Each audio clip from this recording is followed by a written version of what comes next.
यानी एक बात तो तय है, नीतीश कुमार जी को अमित शाह और भाजपा के लोग दोबारा मुख्यमंत्री बनाने नहीं जा रहे।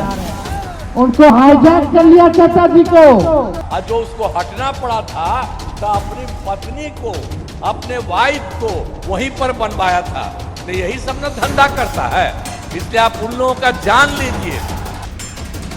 बिहार विधानसभा का चुनाव 2 चरण में है। 6 नवंबर को पहले फेज की 121 सीटों और 11 नवंबर को दूसरे चरण की 122 सीटों पर वोटिंग है।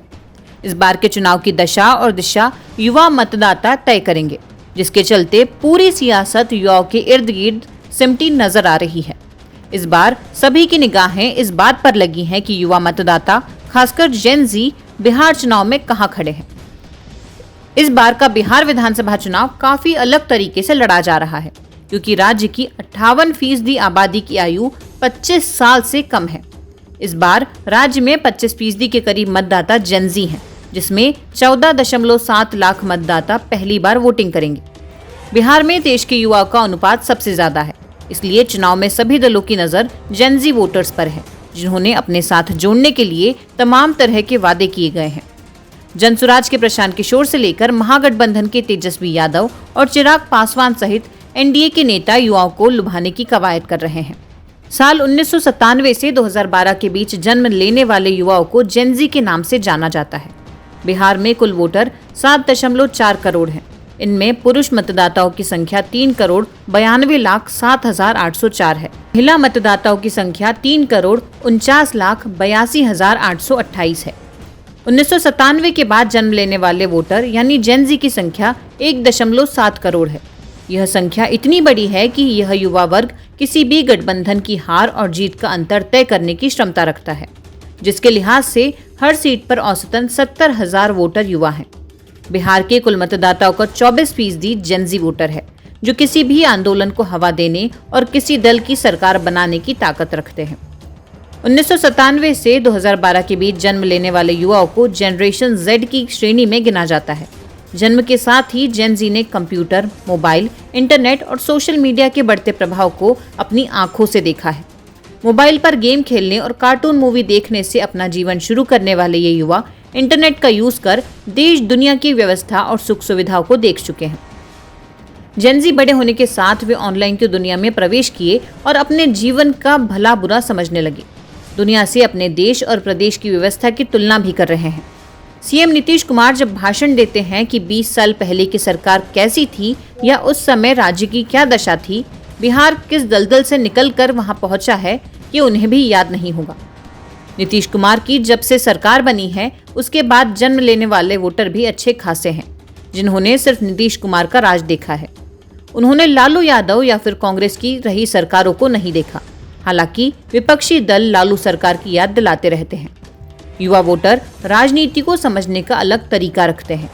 ये उनके वोटिंग पैटर्न में भी दिखता है।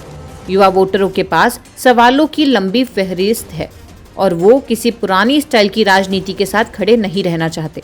इसलिए बिहार के विधानसभा चुनाव में सियासी दल उनकी सियासी नब्ज को समझते हुए अपना चुनावी एजेंडा सेट कर रहे हैं, ताकि उनका विश्वास जीत सके। बिहार विधानसभा चुनाव में सबसे बड़ा सवाल यही है कि ये युवा किस नेता या विचार को अपनी पहली पसंद बनाएंगे। क्या युवा प्रधानमंत्री नरेंद्र मोदी के राष्ट्रीय नेतृत्व और विकास के विजन पर भरोसा करेंगे, या फिर प्रशांत किशोर की साफ सुथरी राजनीति और जन सुराज के बदलाव की बात को चुनेंगे, या फिर तेजस्वी यादव की युवा केंद्रित राजनीति पर भरोसा जताएंगे। लोक नीति CSDS के मुताबिक 2020 के चुनाव में 21% मतदाताओं ने बेरोजगारी, नौकरियों, भर्ती और उद्योगों की कमी को अपने मतदान निर्णय को प्रभावित करने वाले प्रमुख मुद्दों के रूप में देखा रखा था। इसलिए रोजगार और पलायन के मुद्दे पर सियासी नैरेटिव सेट करने का दांव चला जा रहा है। बिहार में बेरोजगारी कम करने के उद्देश्य से पिछले कुछ वर्षों में कई योजनाएं शुरू की गई हैं। इस बार बिहार विधानसभा चुनाव के ऐलान से पहले नीतीश कुमार ने स्नातकों और 12वीं पास करने के बाद भी बेरोजगार लोगों को 2 साल तक 1,000 रुपए प्रतिमाह देने की घोषणा की। इसके अलावा नीतीश कुमार ने 1 करोड़ नौकरी देने का भी वादा किया।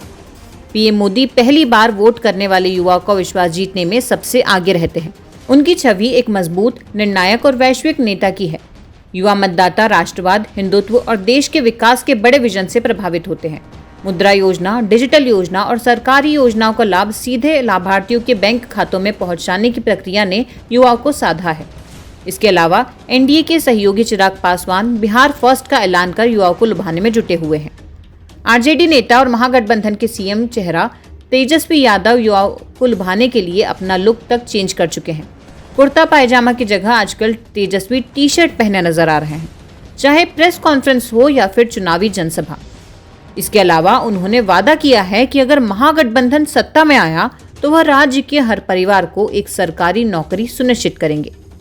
तेजस्वी यादव युवाओं के लिए शिक्षा से लेकर तमाम वादे कर रहे हैं। उन्होंने मेडिकल कॉलेज और हर जिले में एक इंजीनियरिंग, पैरामेडिकल और पॉलिटेक्निक कॉलेज खोलने की घोषणा कर दी है।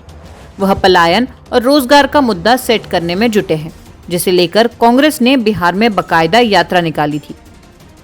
चुनावी रणनीतिकार से सियासी पिच पर उतरे प्रशांत किशोर बिहार की सियासत को एक नई दिशा देने में जुटे हैं। पीके अपनी जन स्वराज पार्टी को एनडीए और महागठबंधन के विकल्प के तौर पर पेश कर रहे हैं, जिसके लिए वो बिहार में भ्रष्टाचार, लचर व्यवस्था, कॉलेज सेशन में देरी और नौकरी की कमी जैसे मुद्दों पर नीतीश को घेरने में जुटे हुए हैं। पीके युवाओं में बदलाव और रोजगार की नई उम्मीदें जगाकर जेनजी वोटर्स का दिल जीतना चाहते हैं। लेकिन सवाल यही है कि क्या बिहार के युवा पीके के साथ मजबूती से खड़े हो सकेंगे?